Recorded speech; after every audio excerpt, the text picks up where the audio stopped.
السلام علیکم ورحمۃ اللہ وبرکاتہ۔ حامد و مسلم اما بعد،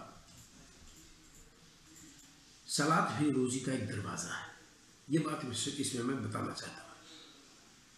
اللہ رب العالمین نے فرمایا وَأْمُرْ أَهْلَكَ بِالصَّلَاةِ وَاصْطَبِرْ عَلَيْهَا، اپنے اہل و عیال کو، بیوی بچوں کو صلاۃ کا حکم دے اور اس پر ڈٹ جا۔ لا نسألک رزقا، ہم تجھ سے رزق کے متلاشی نہیں ہیں، رزق کے طلبگار نہیں ہیں، ہم تجھ سے روزی نہیں مانگتے ہیں۔ نحن نرزقک، بلکہ ہم بذات خود تجھے روزی دیتے ہیں۔ والعاقبۃ للتقویٰ، اور بہتر انجام ہے یا آخر کار ہے کس کے لیے؟ متقیوں کے لیے، پرہیزگاروں کے لیے، یعنی بول بالا پرہیزگاری ہی کا ہے آخر میں، اور کفر اور بد کردار یہ سب منہ کی کھائیں گے، اور جو بندہ نیک ہے، متقی ہے، پرہیزگار ہے، اسی کا میدان ہوگا آخر میں۔ یہ بات اس آیت کے اندر کہی گئی ہے۔ اس آیت کے تعلق سے ابن کثیر رحمہ اللہ کہتے ہیں، میں نے کیا کہا؟ میں نے کہا کہ صلاۃ ادا کرنا بھی رزق کا ایک دروازہ ہے، ایک دروازہ ہے، اس سے بھی رزق آتی ہے۔ سب کچھ کر کے آپ نے دیکھ لیا ہو تو اسے بھی کر کے دیکھ لیجیے۔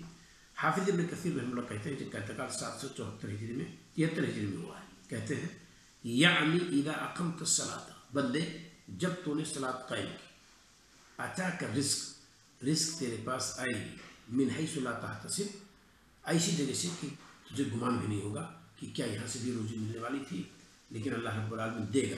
کب؟ جب صلاۃ قائم کرے گا اور اپنے بال بچوں کو بھی صلاۃ پر ابھارے گا۔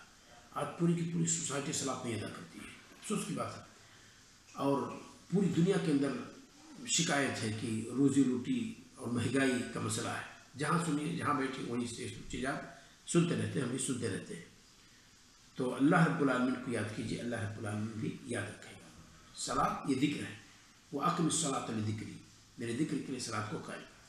فَاذْكُرُونِي أَذْكُرْكُمْ، مجھے یاد رکھو میں بھی یاد رکھوں گا۔ تو اللہ جب یاد رکھے گا تو بھوکا نہیں چھوڑے گا، کلاش نہیں چھوڑے گا، روزی روٹی کہیں نہ کہیں سے مہیا کر دے گا اللہ رب العالمین۔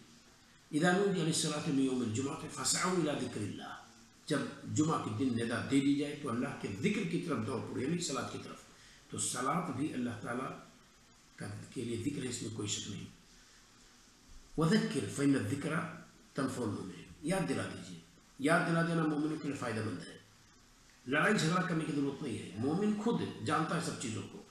بس اضمحلال اگر زندگی میں آ چکی ہے، سسترو ہو چکا ہے، تو بس یاد دلا دیجیے، چابی لگا دیجیے، بس اس کے اندر حرکت آ جائے، کیونکہ ذکر اور وعد و نصیحت سے فائدہ اٹھانے والی جو ذات ہے مومن کی ذات ہے، کافر کی ذات نہیں ہے۔ لہذا ہمارا جب ذکر کیا جائے، کوئی یاد دلائے کسی چیز کو، تو ہمارا اسے یاد رکھیں، یہ ہماری اور آپ کی کوشش ہونی چاہیے۔ السلام علیکم ورحمۃ اللہ وبرکاتہ۔